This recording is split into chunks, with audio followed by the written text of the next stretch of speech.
just for the very, very last speaker of this experiment, Alexander Barron will address the club. Ladies and gentlemen, Alexander. Right, so Yeah. this is totally unprepared, so slightly unorthodox. Murder ballads. Anybody know what a murder ballad is? Ballad of a murder. Oh yes, like Oxford City and folk songs like Oxford City. Yeah, I mean, it's exactly what it sounds Yes. like, a murder ballad. Yes, it's a folk song.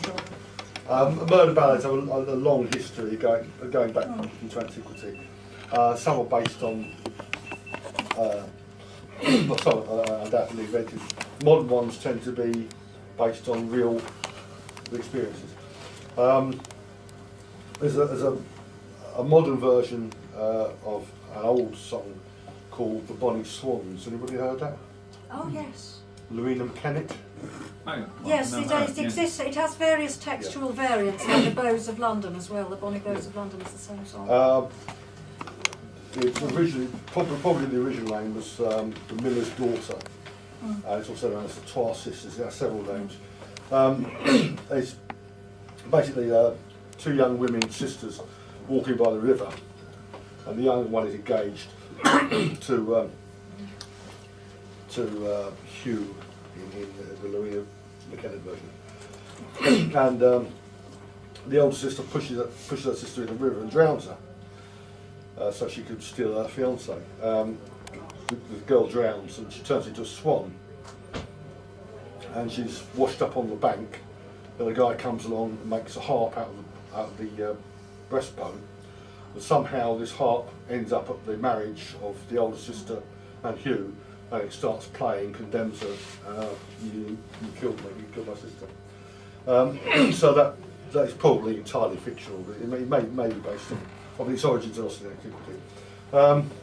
A more modern murder ballad. Anyone heard of a song called I Don't Like Mondays? Oh, yeah. It's a well-known song. Anybody know the story behind it? Oh yeah. Yes. I Don't Like Mondays was written by Bob Geldof, Saint Bob, of the Boomtown Rats. They had a hit song with, it's called Rat Trap, which was really about escaping from the rat trap. And they might have been expected to follow it up with something. It was an up-tempo commercial song, did very well. They might have been expected to follow it up with something similar, but they were touring in the United States on the East Coast, and Geldof heard of a tragedy. This was about 1978, was it? 78, something like that. It was in the city of San Diego, opposite a school, lived Brenda Spencer with her dad, and Brenda was 14, wasn't she? Long red hair, glasses. I mean, she was going to be a real looker when she grew up. And Daddy bought her a rifle for Christmas, just as you would do. And the following January, she sat in the window of her house and started shooting at a school, the primary school, just opposite where they lived. And the school caretaker, custodian as they call him, whose name eludes me, and the principal, Burton Ragg, they saw what was happening and tried to get the kids to safety. But she killed them both. She also shot a police officer who turned up, and he was invalided out, but he never worked again. And they had a SWAT team surrounding this house. And she came out, you know, not your typical Islamic terrorist or whatever, and they found this schoolgirl, and they asked her why she did it, and she said she didn't like Mondays. Geldof heard this, and he wrote the song, and it was a massive hit. It was number one in something like 33 countries. Not in America. A lot of DJs wouldn't play it.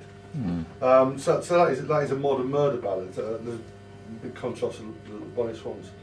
I really started, I mean, I'm a lifelong student of music, mostly contemporary music, rock music, but I have fairly eclectic tastes. But I didn't really start researching this sort of thing until 2004, when I wrote a song fact for a song called Free Sapphire Ram, which the people who wrote it, an Asian group, Asian Dub Foundation, think it's a song about a miscarriage of justice, but it's actually a murder ballad. I set up a website about the Satpal Ram case. Some of you may have seen that. Basically, Ram stabbed a man to death in an Indian restaurant in November 1986 over triviality. Stabbed him to death in a drunken rage. Gloated over him as he lay dying, and fled the scene of the crime with a knife in his hand. And the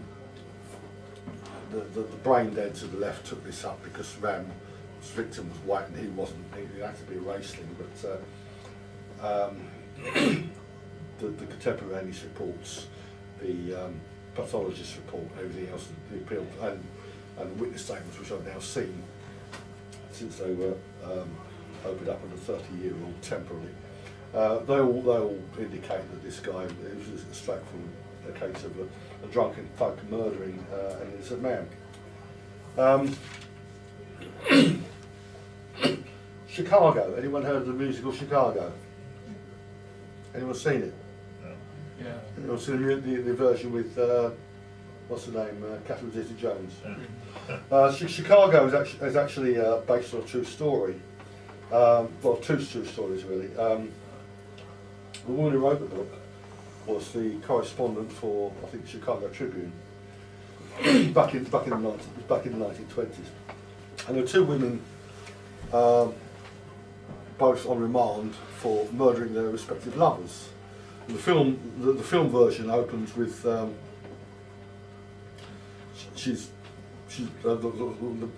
Beulah and Nan, who was called Roxy in the film,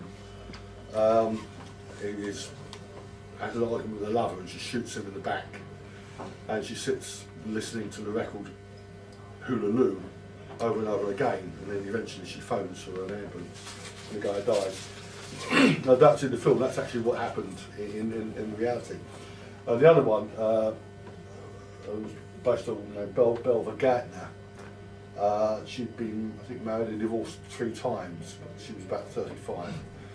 She shot her lover in the head, in the car, and she claimed to shot him 3 times, claimed to committed suicide. And both these women went to trial, both obviously guilty, and they were both acquitted by all male juries, as all male juries at the time. So I doubt very much a female jury would have acquitted them. A feminist jury maybe, but a feminist jury definitely. But the film, if you see it, you'll see clips of it on YouTube. It's very clever. Very clever. There's a song in that called "We Both Reached for the Gun," and that was actually a headline in the paper at the time. When Anand was describing how supposedly they both went for the gun and she got it first and shot him in the back.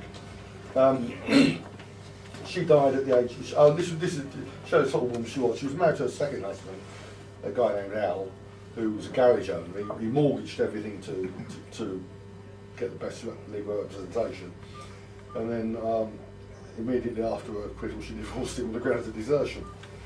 But a higher power came to the rescue, and she died at the age of 27 from, I think, tuberculosis. The other one lived quite a bit longer. And all sorts of songs which you wouldn't think of murder ballads. Any Wishbone Ash fans here? No. Wishbone Ash, the twin guitar sound. They recorded a song called Rock and Roll Widow, which contains the line that they shot the guy who sold the dogs. And rather than being anything metaphysical or hidden message, it was actually, while they were on stage in Texas, an outdoor concert, there was an argument, a hot dog vendor was actually shot and killed by somebody in an argument over a sandwich, and that's the song Rock and Roll Widow comes from that. And my favourite, the most bizarre, Nantucket Sleighride. Anyone familiar with Nantucket Sleighride? Yes. World in Action, right? Weekend World. Weekend It World. was it's largely instrumental. Mountain. As well. It's written by a guy named Felix Pappalardi. Do you know the story behind it? Well, ostensibly it's a love song to somebody called Marie, but it really is the most bizarre true story about a group of sailors who go to sea. They're headbutted by a whale that sinks their ship, and they end up in a boat, and one of them volunteers to be shot and eaten by the others. Nantucket in the 19th century was the centre of the whaling industry, Nantucket Island, and they used to sail out there to the South Pacific, and voyages that last about 2 years. And a Nantucket Sleighride is actually when you spear a whale and it drags the boat along up to about 30 knots, and eventually it slows down and the harpoon takes its toll. And so that was a Nantucket Sleighride. Well, they were over in the South Pacific, and one whale got a bit feisty. It butted the boat, and the boat sank. A group of them managed to get into a lifeboat, and they headed for Henderson Island, which is in the Pitcairn group, which is the most remote islands in the world. And there's nothing there then, there's nothing there now, a few birds and things. And some of them stayed on the island, and the others went to try to find a ship, which you can imagine in those days with not that many ships and no proper navigation, no radio or anything. It was they were lucky they were actually found, and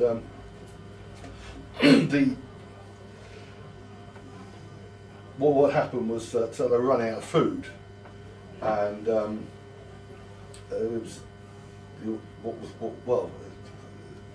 the idea was that they would have to eat each other, and the captain volunteered, and eventually the cabin boy, that they ended up shooting him and eating him.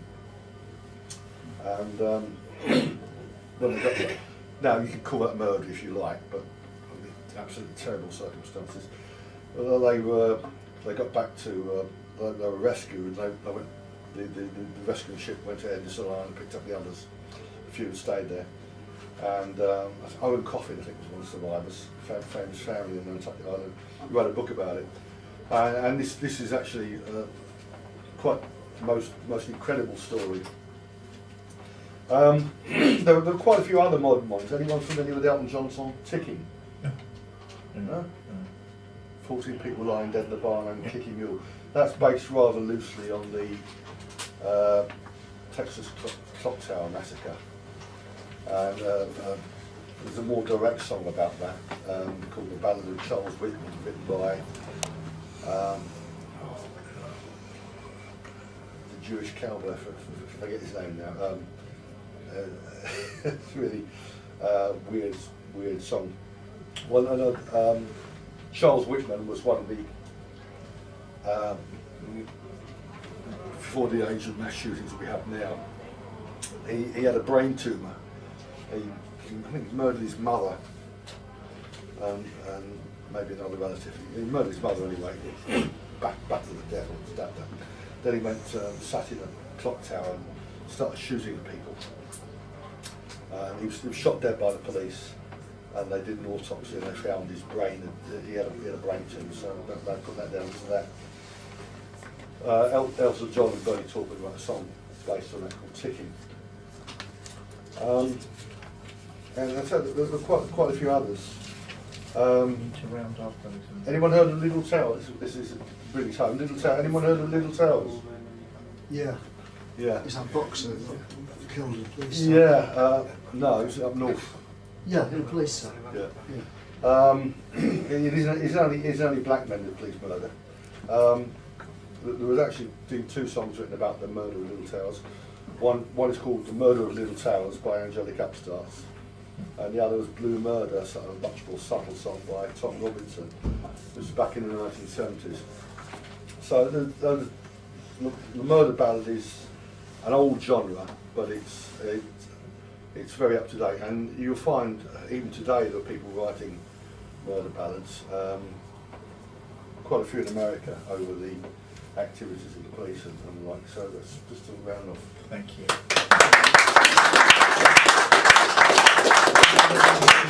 Give them the old razzle dazzle. How can they see with stardust in their eyes? I love Chicago. Great musical. Great musical. We're keeping this brief. We're running out of time. A wonderfly esoteric finish. Any questions on that rather bewildering subject? Any comment on, there seems to be lots of high-profile murders these days. Why aren't there more of these murder ballads? Well, go to the Songfacts database, songfacts.com, and look at murder ballads. There's a whole category. Yeah, there's loads of them. Mac the Knife is a murder ballad. I think I'm not sure that's based on. Is it real? Yeah, real? that was based on. It's quite a lot. And rappers tend to, if you call that music. Yeah. Johnny Cash, if I may. Yeah, Johnny yeah, Cash. Yes. yeah. What's that one about? I hang my head. Yeah. I hang my head. Yeah, it's quite a lot. Tom Dooley must be the most famous one. Yeah, well, that was the famous one. Yeah. It's, Comments? A lot of people think. Are you able to sing one? No, I can't sing. A lot of people they hear a song. Very good murder. They hear songs by contemporary musicians. I think it's just made up, but a lot of songs, not just murder ballads. A lot of songs have great stories behind them. We're running out of time. Any last thoughts? I suppose if you wrote murder ballads about contemporary murders, then the airwaves would be crammed full of them. Yeah. So we all get fed up. Okay, I think that's it, ladies and gentlemen. We've had dancers, we've had singers, comedians, paranormal researchers, scholars, Nobel Prize winning poets, wonderful journalists telling us things about murder ballads. We've had playwrights, we've covered a huge spectrum of possibilities. This was the Free Speech Club. Thank you for coming. Thank you, David.